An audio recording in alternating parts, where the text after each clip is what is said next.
Bom dia, gente, tudo bom? Eu vou dar uma retomada nas aulas de uma forma um pouco diferente, que eu estava pensando, depois de a gente ter estudado um pouquinho, de como a gente fazer com que vocês tenham conteúdo e que continue sendo algo viável para todo mundo. Então, vamos lá. Nós vamos começar o seguinte, eu vou voltar um pouquinho, nós vamos voltar àquela nossa primeira aula, daquele primeiro momento que nós estávamos falando sobre a questão das pessoas, né? Eu, tu, ele, nós, vós, eles, como nós temos em português, mas no inglês uma forma diferenciada que a gente tem. Então, eu vou começar com o verbo to be, que apesar de ser o verbo que todo mundo já ouviu falar ou conhece, até existe uma brincadeira do verbo to be, mas para nós lembrarmos tanto da questão da frase negativa e interrogativa, para aqueles que nunca viram, poderem ter a noção do que pode ser feito, e para aqueles que já viram apenas uma recordação, uma memorização. Fiquem à vontade para antecipar esse vídeo, adiantar esse vídeo, caso você não queira assistir tudo, porque você já sabe. Então, vamos lá. Primeiro, na forma afirmativa, então eu coloquei aqui a forma afirmativa, negativa e interrogativa, e aqui seria a tradução com os pronomes pessoais, que é o que nós estamos acostumados a usar tanto no português e no inglês, tá?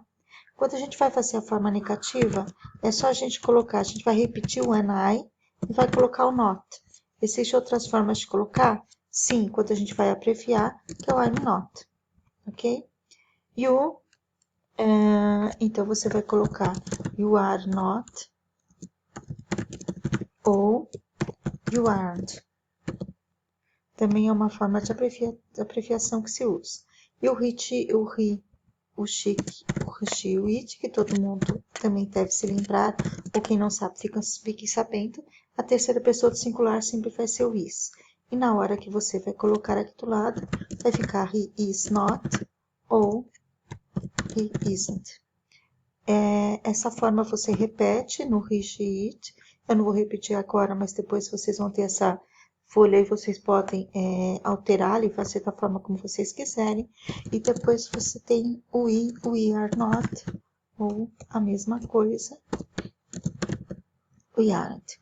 Reparem que a estrutura fica igual, tá vendo? You are, aqui ó, vai ser igual ao we. Então você tem isso no you e no they também. Repito que eu não vou repetir agora. E quando a gente vai, vou digitar agora. E quando você vai para o interrogativo, o que você faz? Você vai inverter. Isso daqui passa a ser a primeira parte, passa a ser o inicial do que você está fazendo. Então, você vai colocar "am", "I" e continuar a frase. Aqui é a mesma coisa. Are you? E tá aí depois vai ter algo que você vai escrever aqui no meio, né? Um substantivo, um objeto que você está perguntando. Coloca-se de novo aqui também outra continuação e sempre vai ter interrogação no final. Isso vale para todas as pessoas, tá? Aqui o he, se fosse o she, tá? E assim que você faz e vai continuando a fazer isso. Eu vou pedir para vocês, se vocês, eu não sei se todo mundo tem o livro, quem não tiver o livro, por favor, me avise que a gente tem como tirar foto desse livro e mandar para vocês, para que vocês possam estar estudando e acompanhando o que está aqui. Eu não lembro se todas as turmas conseguiram pegar o livro ou não, os controles estão na GV, então se tiver alguma turma sem livro, também me avise, que a gente vai conseguir trazer isso para vocês ou buscar outra alternativa de outro exercício sem ser o que está no livro.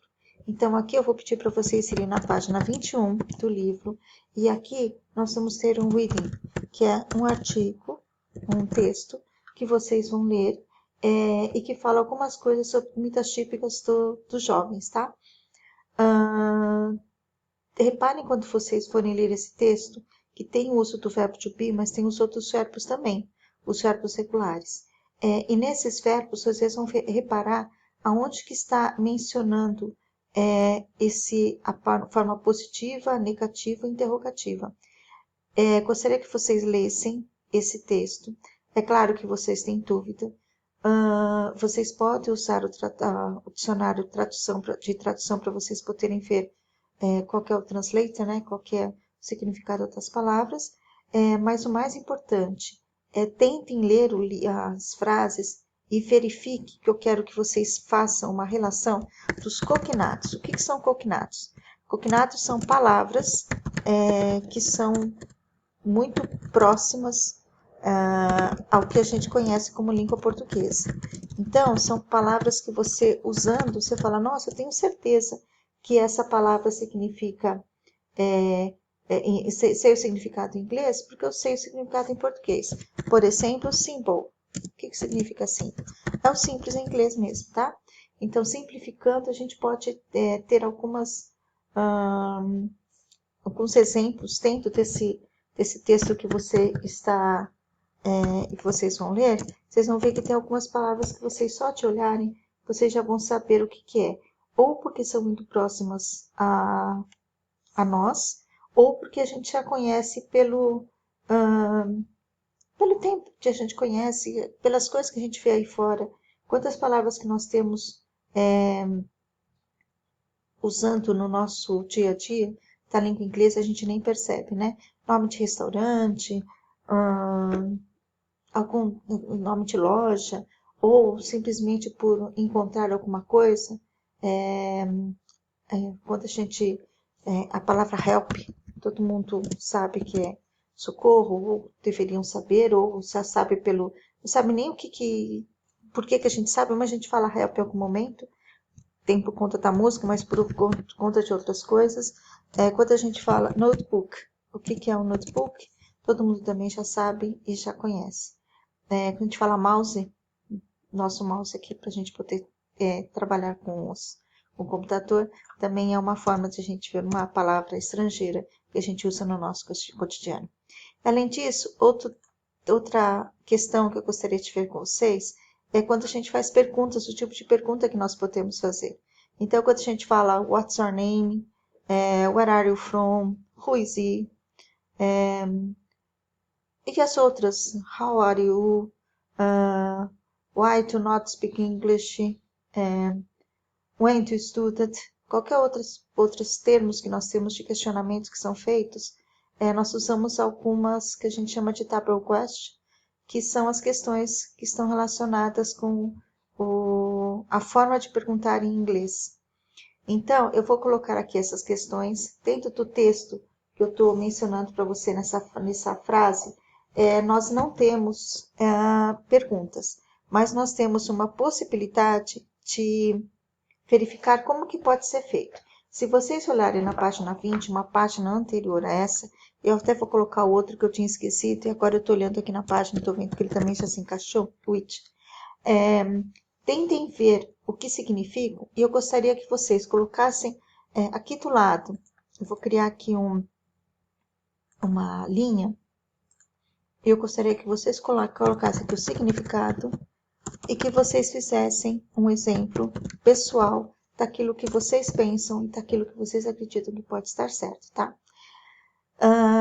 Nós temos 2 aulas na semana, então nós vamos fazer o seguinte, essa é a explicação da primeira aula, que vocês vão ler o texto e vocês terem esse exemplo. Eu gostaria muito que vocês, nessas 2 aulas que nós temos, vocês ficassem focados nisso. E eu não sei qual é o tipo de inteligência emocional que cada um tem, mas alguns precisam copiar para poder aprender. Então, por favor, quem sabe que a forma como aprende melhor, copie isso no caderno, para que você possa memorizar através da escrita. Tem gente que vai querer ouvir esse texto várias vezes, ouça. Tem gente que precisa visualizar. Entre no YouTube, coloca o verbo to be, affirmative, negative or interrogative, e verifique quais são os exemplos que tem. Existem vários vídeos que possam ajudar vocês. O importante, tentem, vejam, assistam, ouçam séries, filmes e comece a reparar tanto no uso do verbo to be quanto no uso do questions. É muito normal, é muito corriqueiro o uso dessas expressões. E isso é o que a gente vai falar de verbo to be, eu não vou me estender mais muito não. Depois nós vamos já entrar nos verbos no presente e no presente contínuo, ou seja, os outros tempos verbais sempre relacionando aquilo que está no livro, ok? Qualquer dúvida pode colocar na postagem do chat, a gente vai se falando. Uma ótima semana para vocês e até breve.